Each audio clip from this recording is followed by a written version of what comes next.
Do you guys remember when it felt like Nintendo would launch a new model of DS every other week? Just look at all of them. What? There's a far cry from the 4 models of Nintendo Switch that exist. But despite all those DSs, what I have here is an extra special model that I know you have never seen before. Let's open it up and see what's inside. Uh-oh, I see packing peanuts. Don't tell Jacob, you'll have an aneurysm. Oh yay, packing peanuts, woohoo. All right, I finally got the console out of its 1,000 layers of bubble wrap. Good reason it was packaged up like that. This console was over $600, by the way. And on the surface, it may just look like a very normal DSi. In fact, it's kind of scratched up and in somewhat poor condition. Flipping this bad boy over, you can see this is actually a development unit DSi console. I have no idea what the history with this thing is, like where it came from, how this even exists in the wild, but I am super curious to see what makes this different from a normal DSi experience. Now, comparing this to a normal DSi, it looks identical. The colors are interesting, being a black and white console. Not sure if they ever made a model like this, but other than that, it looks the same. Nice, we still get a stylus. Is there an SD card in here? Surprisingly, there is not. All right, let's see if this thing has any power. Oh, it does, wow. Very normal boot up animations so far. Did we get scammed? Is this a normal DSi? Oh, wait, what is this? Development, or just development? Oh my, there's interesting things on here. NAND filer, black system settings. Hold on, let me boot up. I don't have a normal DSi, but I do have this DSi XL. I gotta see what the software differences are here. And I think for the most part, these are kind of the same. Like, I wasn't sure if on the DSi it was black like this, but yeah, sure enough, it looks the same on both. We got this NAND filer. That does not exist on a normal DSi. We have the Twilight menu. On a normal modded console, there's like the Twilight Plus app, but I guess on the development units, this is like the official one that Nintendo would use to launch games from the SD card. DSi sound looks normal, PictoChat's normal, download plays normal, and then there's just the camera, which also looks normal. Let's just start in the system settings. I want to compare this on both machines and see what's different about them. Development. The T really is just missing there. We're on version 1.2U compared to the 1.4.1U on this console. Wow, this is a very basic application. We have NAND storage, no imported titles, SD, no media, card, no media. Looks like we have 1,000 blocks free on the console, which is 131,000 kilobytes. Well, for now, I'm just gonna close out of that, although I think I will try throwing a few ROMs on an SD card and seeing what that does later. What is this NAND filer? Whoa. This is the hacker menu. All right, looks like you can manage all the files on the console. Very bare bones app. Take me back home. I have a normal game here, this personal trainer cooking. I'm just gonna throw this into the cartridge slot. Does this just show up?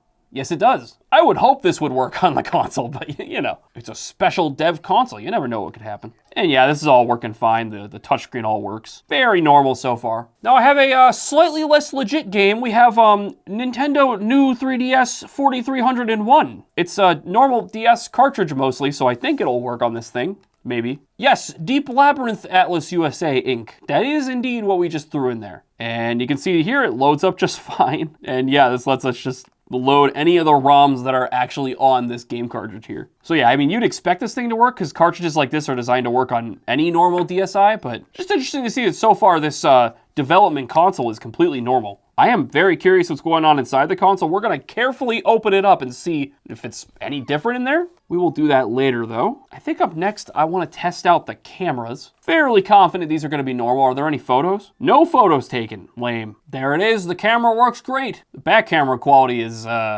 it's something.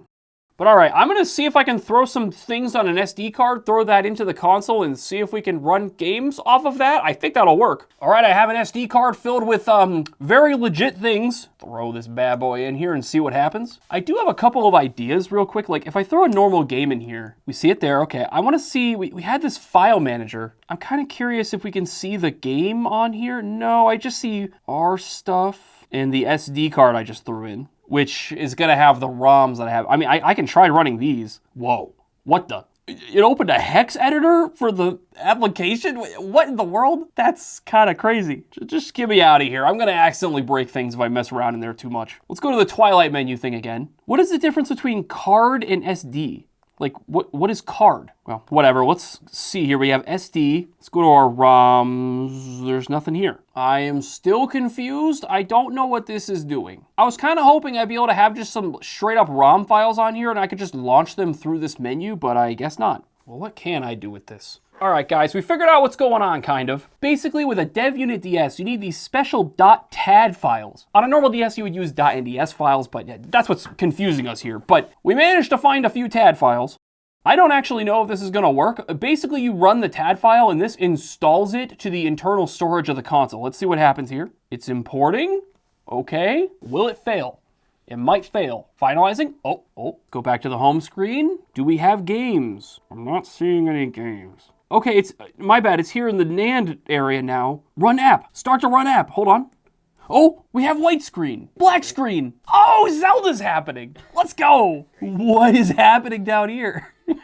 Oh, it's in Japanese. Oh no. The bottom of the screen is very glitchy. From what I understand, this is like a pre-release version of the game that we managed to find online somehow. There is so much happening on the screen right now.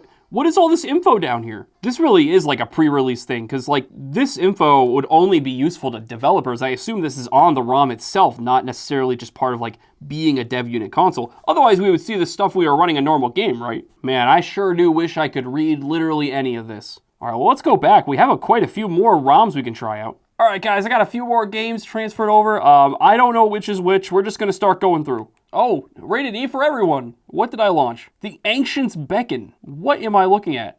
I pretty much, we got random games, so I have no idea what this is. Oh, it's pinball. Oh, heck yeah. Oh, you can use the triggers to flip the little thingies.